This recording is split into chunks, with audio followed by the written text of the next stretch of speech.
Chères téléspectatrices, chers téléspectateurs, soyez les bienvenus dans notre studio de cours pour une émission qui présente aujourd'hui un document historique. Un document historique qui dénonce les crimes dont est victime le peuple ukrainien. Oui, bienvenue aussi de ma part, chers téléspectateurs et chères téléspectatrices. Découvrez aujourd'hui les dimensions qu'a atteintes la guerre contre la population civile. De plus, vous pourrez découvrir les faits que les médias dissimulent. Nous voulons aussi discuter la question suivante. À qui appartient réellement l'Ukraine ?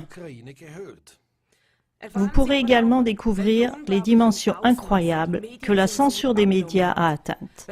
Après le courrier de lecteur qui suit, vous serez d'accord avec nous pour affirmer que de tels faits ne peuvent absolument plus être tus. Cet appel au secours à Klagemauer TV nous est parvenu ces derniers jours. Depuis plus de 10 ans, j'écris régulièrement des courriers de lecteurs. Sans exception, tous ont été intégralement imprimés. Mais depuis le début de la crise en Ukraine, j'ai dû constater que plusieurs courriers de lecteurs concernant cette crise ont été censurés et non publiés.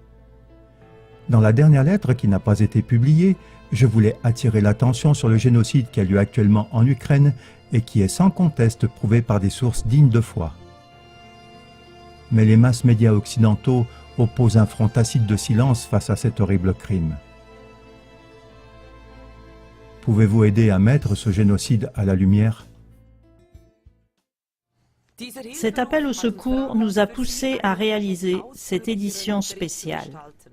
C'est un document historique qui met à la lumière les crimes commis contre le peuple ukrainien et les proportions incroyables de la censure des médias. Notre édition spéciale est prévue pour être largement diffusée.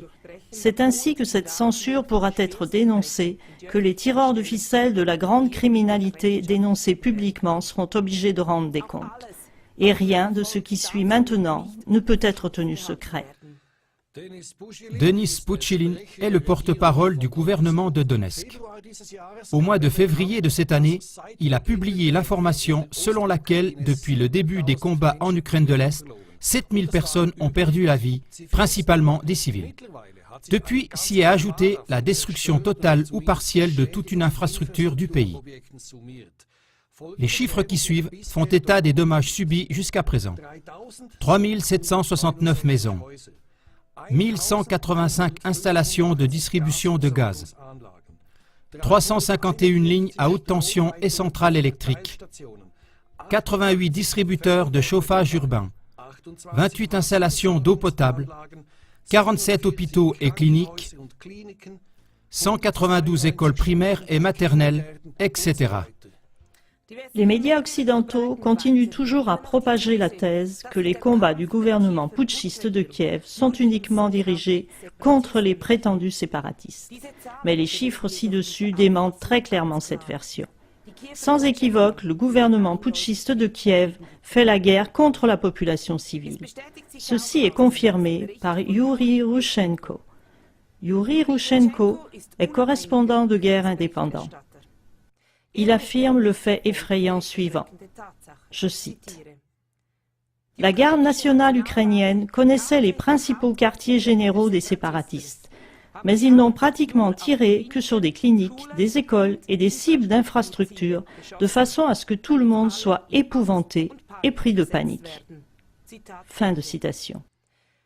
Le très grand nombre d'objectifs détruits, par exemple 1185 installations de distribution de gaz, autorise seulement la conclusion que tout cela doit avoir eu lieu intentionnellement.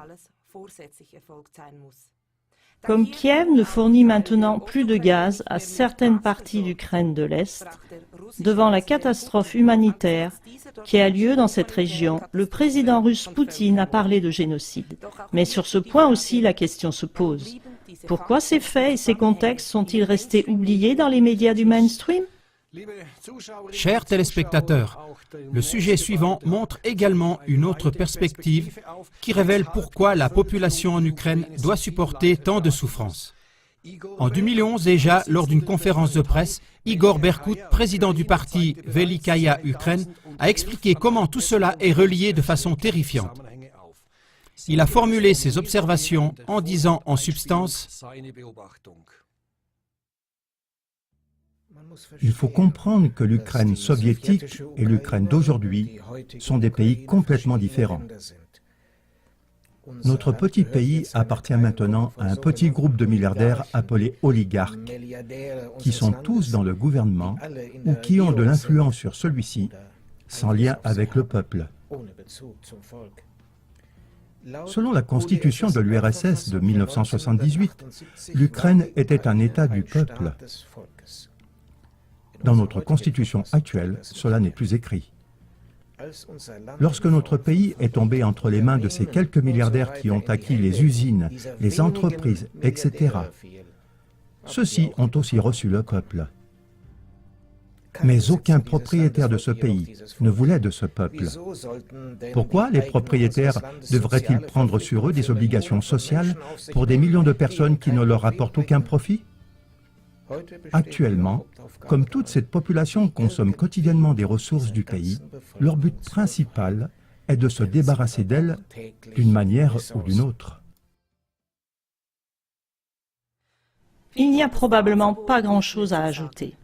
Après vous avoir fait connaître ces faits, nous aimerions vous encourager à vous former votre propre opinion sur ces événements graves. Mais nous ne voulons pas vous quitter sans une citation. L'année dernière, en février, Angela Merkel a déclaré « Celui qui fait intervenir l'armée contre sa propre population a perdu toute légitimité. » Nous vous disons au revoir.